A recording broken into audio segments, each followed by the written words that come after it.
로마서에 관한 말씀을 나누겠습니다. 자, 로마서 하면 뭐죠? 우리 신약 성경에 노른자와 같은 말씀이다, 이런 표현도 하실 정도로 굉장히 중요하죠. 왜냐하면 우리가 성경을 상고하는 이유가 뭐죠? 그것은 이 성경 속에 구원이 담겨 있기 때문이죠. 구원이. 그래서 우리가 어떻게 구원받는가? 그 구원받는 것이 바로 하나님의 의를 입어서 죄인된 우리가 구원을 받는 거죠. 그래서 이 로마서의 주제는 뭐냐? 바로 우리가 하나님의 의를 입는 원리가 무엇인가? 어떻게 우리는 하나님의 죄인된 사람이 하나님의 의를 입어서 의롭다 칭함을 받을 수가 있는가? 그 원리에 대해서 강력하게 편지를 보낸 것이 바로 로마서죠. 이 로마서도 똑같죠? 로마에 보낸 편지가 로마서죠. 그렇죠? 그래서 이것도 바울의 서신서예요. 그래서 로마 교회는 바울이 개척했다라고 보기보다는 그 오순절 다락방에서, 마가의 다락방에서 이제 성령을 체험했던 사람들이 그 로마 지역으로 가서 그 지역에서 교회를 개척한 것이 이 로마 교회다, 이렇게 보기도 해요. 그래서 이 로마서 주제는 하나님의 의를 입는 원리라고 할 수 있죠. 그래서 여러분이 이제 로마서가 10몇 장 정도가 되잖아요.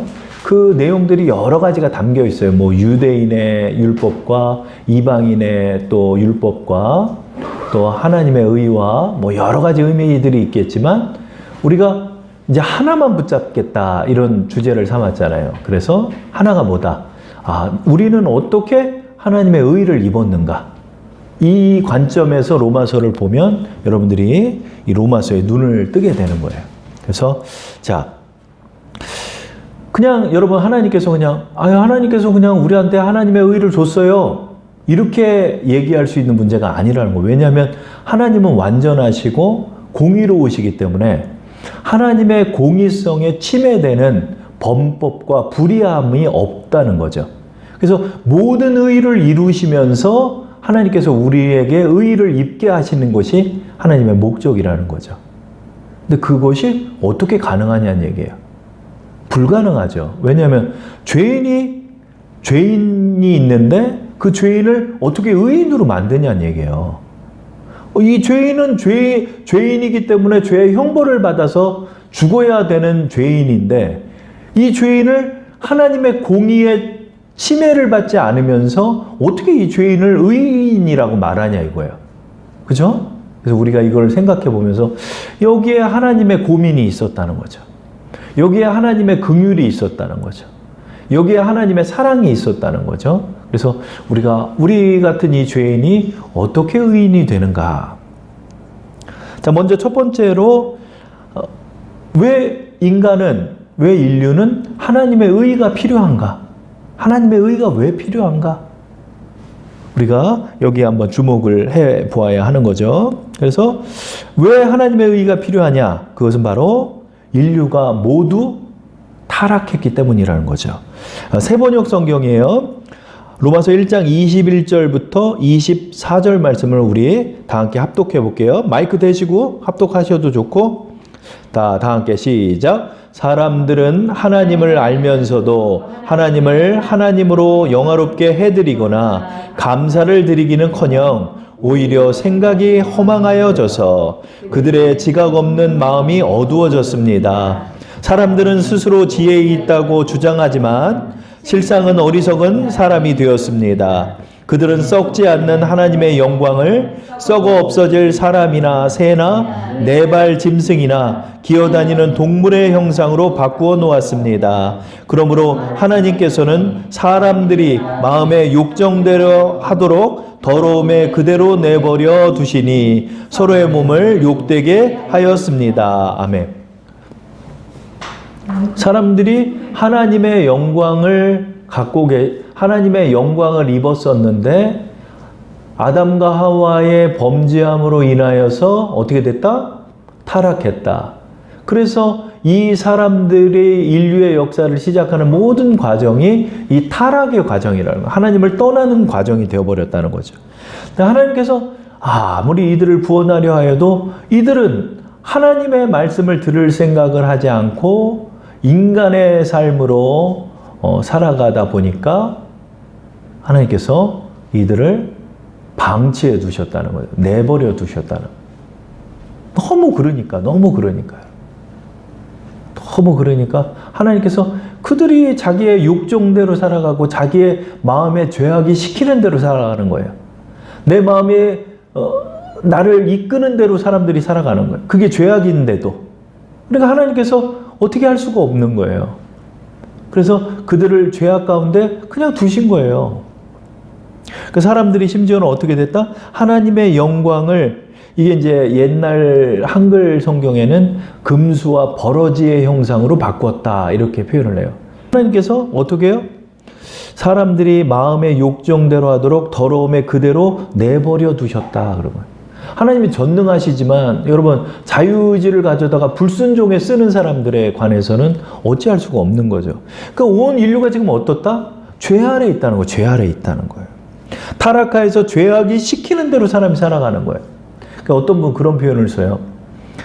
마음이 움직이는 대로 살아간다. 마음이 내 가슴을 떨리게 하는 일을 위해서 산대. 근데 나의 가슴이 나를 떨리게 하는 것은 나의 욕망이죠. 욕망을 따라 사는 사람들이 많아요, 여러분.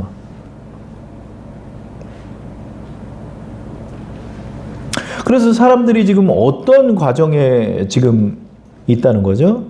1장 28절을 제가 한번 읽어볼게요. 사람들이 하나님을 인정하기를 싫어하므로 하나님께서는 사람들을 타락한 마음자리에 내버려 두셔서 해서는 안 될 일을 하도록 놓아두셨습니다. 이게 하나님께서도 어떻게 할 수가 없는 거예요. 인간이 모여가지고 바벨탑을 만들고 하늘에다 대고 활을 쏘고 홍수가 나도 그 벽돌을 구워가지고 방수 벽돌을 만들어서 바벨론을 쌓았대요. 바벨탑을.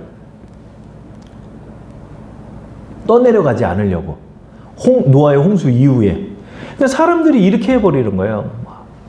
그러니까 하나님께서도 이 범죄한 인간의 상태를 그대로 일단은 두셨다는 거죠.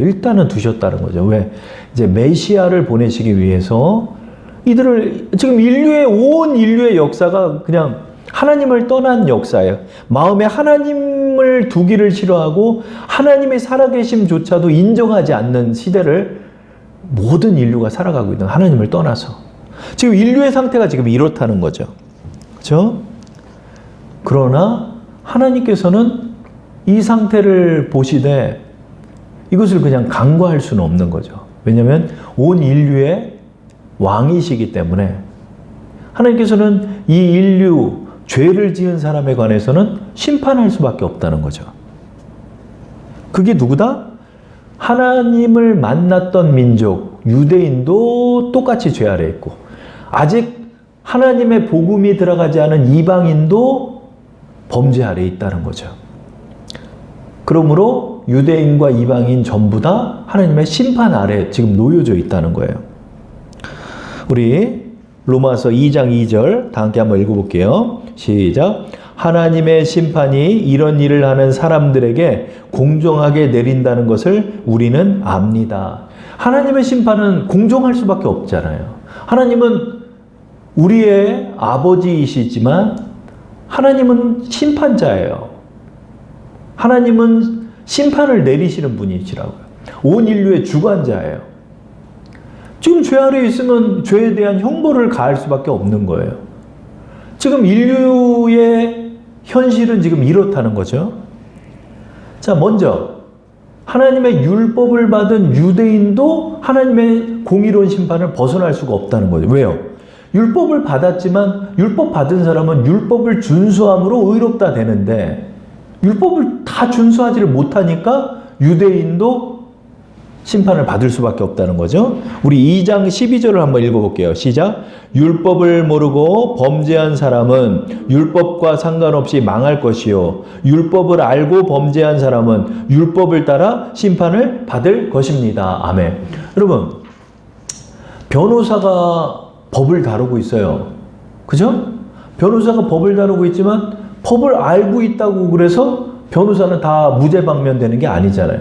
내가 법을 다루고 있고 법을 알다고 해도 내가 범법을 하면 그 변호사도 심판을 받는 거예요, 지금. 그죠? 그러므로 율법을 유대인들이 받았지만 율법을 다 준수하지 않기 때문에 유대인도 심판을 받을 수밖에 없다는 거고. 자, 그러면 이방인은 이렇게 얘기할 수 있겠죠. 아유, 나는 율법 받은 적 없어요. 그거는 이스라엘 민족이나 모세를 통해서 율법을 받았지. 우리는 그동안 삼국시대를 걸었고 우리는 그동안 그런 것에 대한 소식을 못 들었는데 우리는 심판을 안 받을 거 아니에요. 그랬더니 하나님께서 또 말씀하시는 것이 너희가 율법을 안 받았다 하냐? 아니다. 너희는 어떤 율법을 받았냐면 양심의 율법을 받았다. 이렇게 말하는 거예요. 그러니까 율법을 받지 못한 이방인은 그 양심이 자기의 법이 돼 있다는 거예요. 자, 그 표현이 어디 있나 볼게요. 2장 14절, 15절을 우리 한번 합독해 볼게요. 시작. 율법을 가지지 않은 이방 사람이 사람의 본성을 따라 율법이 명하는 바를 행하면 그들은 율법을 가지고 있지 않아도 자기 자신이 자기에게 율법입니다. 그런 사람은 율법이 요구하는 일이 자기의 마음에 적혀 있음을 드러내 보입니다. 그들의 양심도 이 사실을 증언합니다. 그들의 생각들이 서로 고발하기도 하고 변호하기도 합니다. 아멘. 이 말이 무슨 말인지 알 거예요. 왜 그러냐면 우리가 양심이 있으니까. 내가 뭘 범죄를 하잖아요. 그러면은 범죄를 하면 내 양심에서 꺼리낌이 생기는 거예요. 그게 뭐냐는 얘기예요. 그게 하나님께서 우리의 마음속에 주신 도덕률이라는 것이 있는 거예요. 도덕률. 그래서 나로 하여금 내 양심이 나를 심판하고 있는 거예요. 그래서 여러분 그런 토픽들도 많이 나오잖아요. 완전 범죄를 행했어. 완전 범죄. 아무도 몰라. 아무도 모르는데 우리나라에서 있었던 얘기예요. 아무도 몰라. 누굴 죽인 거예요. 죽여서 어디다 버렸든가 했는데 이 사람이 20년인가 10년이 지나서 그걸 못 참겠는 거야. 술을 먹다가 울면서 그걸 고백을 한 거야. 그 얘기를 듣고 경찰에 신고해서 그 현장에 가봤더니 정말 유골이 있었다는 거죠. 왜 그러죠? 그 사람이? 이 양심의 고통을 이겨내지 못하는 거예요. 이게. 그러니까 이제 맨날 술로 자기를 마취시켜버리고 사는 거예요. 사람들이. 그래도 이 양심이 법이 되는 거예요. 그래서 여러분 예수의 복음이 전해지기 전에 사람들이 심판을 받잖아요. 예수의 복음이 전해지기 전에 사람들은 어떻게 심판을 받냐? 그 양심이 그의 증언이 되는 거예요. 그래서 예수가 없었다 할지라도 내 양심을 따라서 어떻게 살았냐? 이것을 심판받는 거예요. 이걸 심판받는. 그러므로 유대인과 이방인 모두 다 하나님의 공의로운 심판을 벗어날 수 없는 현실에 놓여 있다는 거예요. 지금 놓여 있다는 거예요.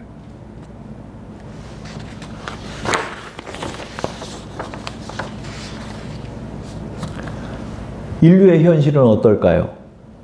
다음 장을 넘겨서 보면 로마서 3장 10절을 제가 한번 읽어볼게요. 성경에 이렇게 기록되어 있습니다. 의인은 없다. 한 사람도 없다. 의인은 없다. 한 사람도 없다. 이것이 뭘 말할까요? 모두 다 죄인이라는 뜻이죠. 그럼 모두 다 죄인이 어떻게 된다는 거예요? 지금 하나님의 진노의 심판이 그를 기다리고 있다는 거죠. 이게 지금 인류의 운명이기 때문에 인류는 필수적으로, 필연적으로 인생에 있어서 하나님의 의를 입어야 돼요, 여러분. 하나님의 의를 입어야 돼요. 정권 잡는다고 사람들 저러고 있잖아요, 여러분. 그거 아무것도 아니에요. 제일 중요한 게 뭐다? 하나님의 의를 어떻게 입느냐. 여러분, 이게 인생에 있어서 가장 중요한 거예요, 여러분. 우리가 이 자리에서 지금 할 일 없어서 이 자리에 모인 게 아니라는 거예요, 여러분.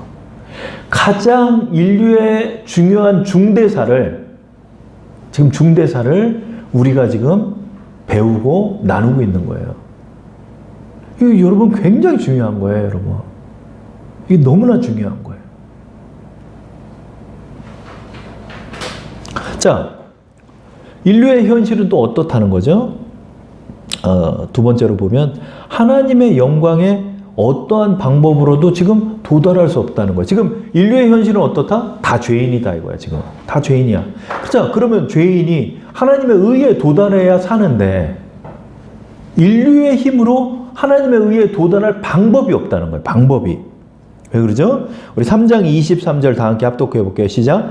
모든 사람이 죄를 범하였습니다. 그래서 사람은 하나님의 영광에 못 미치는 처지에 놓여 있습니다. 이게 지금 인류의 현실이라는 거예요. 율법을 지켜서도 안 되고 내 양심에 꺼리끼지 않게 모든 걸 산다고 하는 것도 불가능하고 하나님의 그 완전한 의에 도달할 수가 없는 거예요, 여러분. 이거는 여러분 도덕성 정도만 얘기하는 게 아니에요. 하나님의 완전한 의를 말하는 거예요. 완전한 의. 아이고, 내가 신이 아닌데 어떻게 이르냐고요.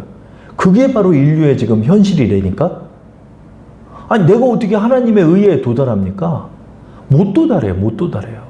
아무리 돌을 닦아도 안 되는 거예요. 죄인인데 도달할 수도 없는 게 지금 인류의 현실이라는 거죠. 자, 이런 가운데 인류의 이런 역사 속에서 하나님의 의가 나타났다는 거예요. 그러면 하나님께서 방법을 찾아주신 거예요. 어떻게? 하나님의 공의성에 침해받지 않으면서 인류 모두가 하나님의 의를 입게 하는 방법이 무엇인가? 자, 그것이 나타났다는 거죠. 그 방법이 뭐다? 바로 믿음의 법을 통하는 거죠. 자, 3장 21절에서 22절 그리고 24절 우리 다 함께 합독할게요. 시작. 그러나 이제는 율법과는 상관없이 하나님의 의가 나타났습니다. 그것은 율법과 예언자들이 증언한 것입니다. 그런데 하나님의 의는 예수 그리스도를 믿는 믿음을 통하여 오는 것인데 모든 믿는 사람에게 미칩니다. 거기에는 아무 차별이 없습니다. 그러나 사람은 그리스도 예수 안에서 얻는 구원으로 말미암아 하나님의 은혜로 값없이 의롭다는 선고를 받습니다. 아멘. 얼마나 감사합니까, 여러분? 자, 율법을 지켜서도 안 돼요. 율법을 지키는 것으로도 완전할 수는 없고 내 양심을 지키는 법으로도 완전할 수 없는 이 인간에게 어떻게? 예수 그리스도를 믿을 때 하나님의 의가 그 인류에게 미칠 수 있게끔 하나님이 선포하셨다는 거죠. 그렇죠? 그래서 예수를 믿는 믿음 안에서 우리가 하나님의 의를 입는 그 길을 하나님께서 마련하셨다는 거죠. 아니, 그러면 이렇게 얘기하는 거죠. 아니, 그거는 예수님이 있는데 예수님을 믿었다고 그래서 내가 어떻게 의롭습니까? 내가 지은 죄가 있는데. 그거를 그냥 유야무야 할 수는 없지 않습니까? 이렇게 질문하는 거죠. 그러니까 우리가 의롭다는 그러면 근거는 무엇이냐인 거죠. 우리가 의롭게 되는 법리적 근거가 뭐냐. 자, 그게 3장 25절부터 나오죠. 우리 25절 다 함께 합독할게요. 하나님께서는 이 예수를 속죄제물로 내주셨습니다. 그것은 그의 피를 믿을 때에 유효합니다. 하나님께서 이렇게 하신 것은 사람들이 이제까지 지은 죄를 너그럽게 보아주심으로써 자기의 의를 나타내시려는 것이었습니다. 아멘. 그러니까 이게 그냥 하나님의 없던 걸로 하자 이런 뜻이 아니라 자, 우리 인류가 모두 다 죄인입니다. 우리 인류가 모두 죄인인데 하나님께서 죄를 속죄하는 방법에 대속이라는 제사를 주셨죠. 대속이 뭐죠? 내가 죽어야 되지만 나를 죽이지 않으시기 위해 나의 죄를 대신 지는 제물을 하나님께서 마련하셨다는 거죠. 근데 그 제물로서 예수님께서 그 속죄의 제물의 자리에 오르셨다는 거죠.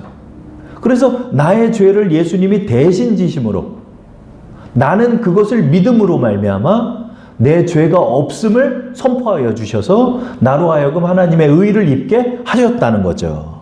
그렇죠? 이게 놀라운 거죠. 8장 3절 한번 읽어볼게요. 시작. 육신으로 말미암아 율법이 미약하여져서 해낼 수 없었던 그 일을 하나님께서 해결하셨습니다. 곧 하나님께서는 자기의 아들을 죄된 육신을 지닌 모습으로 보내셔서 죄를 없애시려고 그 육신에다 죄의 선고를 내리셨습니다. 아멘. 자, 이은석이가 죄에 있어요. 이은석이의 죄를 이은석이에게 물어야 하는데 그 이은석의 죄를 인간과 똑같은 육신을 입은 하나님의 아들을 보내셔서 예수님에게 이은석의 죄를 선고하신 거예요. 네가 대신 져라. 그 예수님이 죽으신 거예요. 왜 죽으셨냐? 죄는 태형으로 끝나는 게 아니에요. 죄는 징역형이 아니에요. 죄의 싹은 사망이에요. 그러니까 죄의 형벌은 죽음이에요. 누군가 대신 죽어야 하는 거예요. 누군가 대신 사형을 받아야 하는 거예요. 그것을 예수님의 십자가로 지셨다는 거예요. 그래서 하나님께서는 판결자로서 예수님에게 죄의 선고를 내리셨다는 거예요. 근데 그 죄가 영원한 제사, 단 한 번의 죄사를 통하여서 우리 인류의 모든 죄를 예수님에게 다 부과했다는 거예요. 예수님께서 홀로 다 감당하신 거예요. 자, 4장 4절 5절의 말씀을 우리 한번 읽어볼게요. 시작. 일을 하는 사람에게는 품삯을 은혜로 주는 것으로 치지 않고 당연한 보수로 주는 것으로 생각합니다. 그러나 경건하지 못한 사람을 의롭다고 하시는 분을 믿는 사람은 비록 아무 공로가 없어도 그의 믿음이 의롭다고 인정을 받습니다. 아멘. 하나님, 내가 한 게 없는데요. 내가 죄 안 지려고 율법에 613가지의 율법을 지킨 것도 아니고 앞으로 내가 지킨다는 보장이 있는 것도 아니고 이런 죄가 아무것도 한 게 없고 예수님을 믿었을 뿐인데 예수님께서 나의 죄의 모든 죄를 대속하셔서 내가 살았다. 아무 일한 것이 없이 우리는 은혜를 받았다는 거죠. 그렇죠? 이것이 얼마나 놀랍고 이것이 또 하나님의 공의를 해치지 않으면서 우리를 구원하는 방법이 되었다는 거죠. 우리를 이렇게 의롭다고 선포해 주신 거예요. 그래서 여러분, 나는 의인인 거예요. 나는 거룩한 자가 된 거예요. 그러나 죄의 연약성과 부패성은 아직 남아있기 때문에 그것이 우리로 하여금 또 자범죄를 짓게 하겠지만 그것은 또 자백하고 나가고 하나님 앞에 씻고 나갈 때 우리는 더욱더 거룩한 길에 이르게 되는 거죠. 그러나 우리의 구원은 임하였다는 거죠. 나의 구원을 붙잡고 살아가는 거예요. 내가 의롭게 칭함을 받았음을 내가 믿고 살아가는 거예요. 자, 그래서 우리가 하나님의 의로운 자가 되었다는 거죠. 우리가 이렇게 의로운 자로 칭함을 받은 결과는 어떤 것이 있을까요? 첫 번째로, 의롭다 칭함을 받은 인류는 더 이상 정죄를 받지 않습니다. 정죄받지 않죠. 정죄라는 건 유죄 선고인데 의인이 무슨 유죄 선고를 받아요. 그렇죠? 그러므로 우리는 정죄를 받지 않아요. 8장 1절 읽어볼게요. 시작. 그러므로 그리스도 예수 안에 있는 사람들은 정죄를 받지 않습니다. 우리는 정죄를 받지 않아요. 내가 죄를 지었다 할지라도 하나님 앞에 회개하고 나가면 되는 거예요. 우리는 사단마귀의 정죄를 받지 않아요. 우리는 의롭다 칭함을 받은 의인이에요. 하나님 앞에서. 법적으로 의인이 되어 있어요. 그러므로 여러분이 이것을 믿고 나가서 나의 의로움과 내가 하나님의 자녀가 됐음을 여러분이 선포하고 살아가는 거예요. 그다음에 두 번째로, 우리가 의롭게 됨으로 말미암아 성결의 영이 우리에게 임하시는 거예요. 여러분, 성령께서는 더러운 곳에 임하지 않으세요. 성령께서는 의로운 자에게 임하시는 거예요. 성령께서 우리를 의롭게 하시고 또 우리를 거룩하게 하시고 또 성령 안에서 우리가 살게 되는 거죠. 8장 11절하고 15절을 우리 한번 읽어볼게요. 시작. 예수를 죽은 사람들 가운데서 살리신 분의 영이 여러분 안에 살아계시면 그리스도를 죽은 사람들 가운데서 살리신 분께서 여러분 안에 계신 자기의 영으로 여러분의 죽을 몸도 살리실 것입니다. 여러분은 또다시 두려움에 빠뜨리는 종살이의 영을 받은 것이 아니라 자녀로 삼으시는 영을 받았습니다. 그래서 우리는 그 영으로 하나님을 아빠, 아버지라 부릅니다. 아멘. 자, 우리에게 두 가지가 있죠. 우리를 의롭다 칭하셨고 우리가 성령 안에서 사는 영의 자녀가 되었다는 거죠. 그래서 우리가 하나님을 아바, 아버지라 부를 수 있게 됐고 이 성령과 함께 영원히 우리가 살아가게 되는 거죠. 그래서 우리가 연수가 돼서 하나님 부르실 때 우리의 육신은 죽게 되겠지만 내가 죽었을 때 내 육신 안에 있는 나의 영을 성령께서 예수를 일으키셨던 것처럼 우리를 일으키셔서 우리의 영은 성령과 함께 하나님 나라에 입성하는 거예요. 놀라운 영광이 기다리고 있는 거예요, 여러분. 성령께서 예수를 죽은 자 가운데서 다시 살리셨던 것처럼 우리도 그렇게 다시 살아가는 거예요. 그래서 우리는 주님과 함께 낙원에 있고 주님께서 지상재림하실 때 새 몸을 입게 되는 거예요. 그때 호령나팔 소리와 함께 새 몸을 입게 되고 죽은 자들도 다 일어나고 그리하여서 우리가 주님과 함께 영원한 하나님 나라에서 새 몸을 입고 살아가는 그런 시대가 온다는 거죠. 그래서 여러분들이 이 믿음을 가지고 우리가 살아가는 거예요. 그래서 예수의 십자가가 가장 귀한 거예요. 그리고 그래서 우리가 하나님의 의의를 전해야 되는 거야. 어떻게든 하나님의 의의를 전해야 돼요. 하나님의 의의를 어떻게든 전해서 우리 모두가 구원받아야 돼요. 그가 믿고 고백만 하면 되는 거예요. 예수를 영접만 하면 되는 거예요. 네, 여러분이 이 사명의 길을 잘 감당하시기 바랍니다.